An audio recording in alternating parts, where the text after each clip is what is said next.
कहानी राजस्थान के सीकर जिले में स्थित खाटू धाम की उस असीम महिमा की है, जहां भक्त अपनी झोली फैलाकर आता है और बाबा श्याम उसे कभी खाली हाथ नहीं लौटने देते।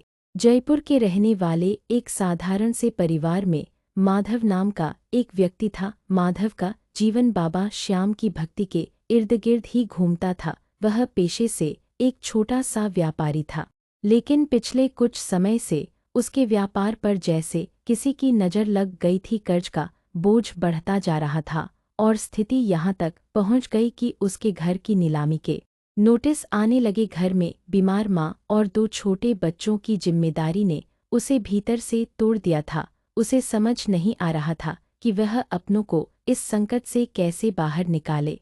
एक रात जब वह बहुत परेशान था, उसने अपनी आंखों में आंसू लेकर बाबा श्याम की एक छोटी सी तस्वीर के सामने सिर झुकाया और कहा, बाबा, दुनिया कहती है कि आप हारों का सहारा हो। आज मैं हार चुका हूँ। अब लाज बचाना या न बचाना सब तुम्हारे हाथ में है। उसी रात माधव को एक अजीब सी बेचैनी हुई। उसे लगा जैसे कोई उससे कह रहा हो, खाटू आ जा। माधव के पास खाटू जाने के पैसे तक नहीं थे, लेकिन उसने जैसे तैसे कुछ व्यवस्था की और अगली सुबह खाटू धाम के लिए निकल पड़ा। जब वह खाटू पहुंचा तो मंदिर की सीढ़ियों पर चढ़ते ही उसे एक अजीब सी शांति महसूस हुई। फाल्गुन का महीना था।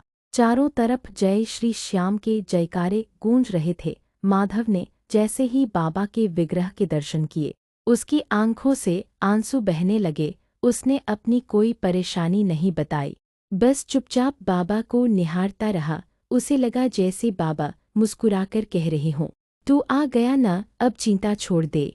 माधव मंदिर से बाहर आया और धर्मशाला की ओर जाने लगा। तभी रास्ते में उसे एक वृद्ध व्यक्ति मिले, जो साधारण से लिबास में थे। उन्होंने माधव को रोका और पूछा, बेटा, बहुत परेशान लग रहे हो, क्या बात है? माधव ने संकोच करते हुए अपनी सारी व्यथा सुना दी। वृद्ध व्यक्ति ने शांति से सुना और माधव के हाथ में एक पुराना सा लिफाफा थमाते हुए कहा, बेटा, घबरा मत, यह तेरे पूर्वजों की अमानत है जो मेरे पास सुरक्षित थी। इसे ले जा और अपना संकट दूर कर। माधव कुछ समझ पाता उससे पहले ही वह वृद्ध व्यक्ति भीड़ में कहीं ओझल हो गए। माधव ने जब वह लिफाफा खोला तो उसके होश उड़ गए। उसमें कुछ पुराने जमीन के कागजात और एक पत्र था। वह पत्र माधव के दादाजी के समय का था, जिसमें एक ऐसी संपत्ति का जिक्र था जिसे परिवार भूल चुका था और जिसकी कीमत आज के समय में करोड़ों में थी। माधव तुरंत उस वृद्ध को ढूंढने भागा, लेकिन वह कहीं नहीं मिले। उसने मंदिर के सेवादारों से पूछा, आसपास के लोगों से पूछा, पर किसी ने भी उस वृद्ध को नहीं देखा था। माधव समझ गया कि वह कोई साधारण वृद्ध नहीं, बल्कि स्वयं नीले का सवार उसकी पुकार सुनकर उसकी लाज बचाने आए थे।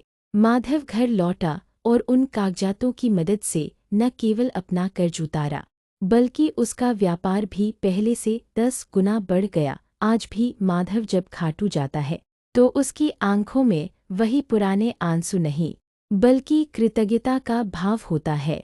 यह सत्य है कि खाटू श्याम बाबा अपने भक्त की पुकार कभी अनसुनी नहीं करते। वे साक्षात चमत्कार नहीं दिखाते, बल्कि किसी न किसी रूप में आकर भक्त का हाथ थाम लेते हैं, जो हार कर उनके द्वार जाता है।